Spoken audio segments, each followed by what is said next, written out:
As Rosa mentioned, legislation has now passed in nearly 50 cities and 10 states across the U.S., dubbed Ban the Box. It prevents employers from asking job applicants up front about a criminal history.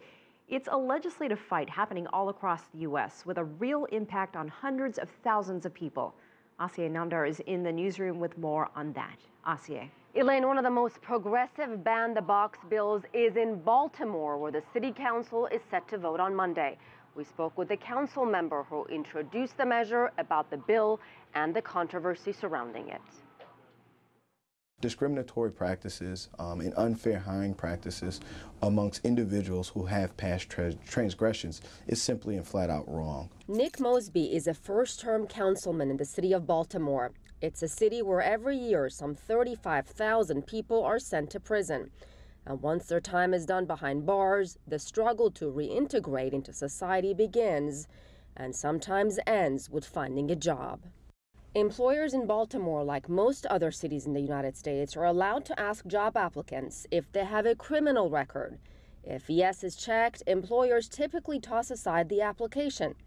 Mosby's legislation would prevent the question from being asked. I mean, right now, a lot of folks are discouraged because they know as soon as they check that box that those applications are vetted out. And then there's also a common practice in business. If you check no and you go through the process and you get the job within 2 weeks or 3 weeks, you're fired because maybe you've lied and it's a character issue. Dozens of cities across the United States have already passed bans on the criminal background question, among them San Francisco. But Mosby's legislation goes even further because it prohibits employers from asking about a criminal background until a job is offered. Businesses, including the Greater Baltimore Committee, says Mosby's bill will simply waste the time of prospective employers. In a statement, a GBC spokesperson says, quote, the passage of this legislation would impose another logistic hurdle to doing business in Baltimore City.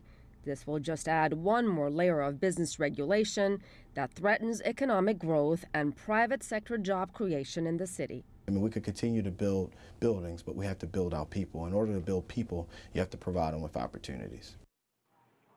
Now, Mosby's bill provides exemptions for employees who would work directly with children, the elderly, or those with a disability. Mosby says he's optimistic his bill will pass. Again, that vote is set for Monday, and of course, we'll let you know what the result is. Elaine, back to you.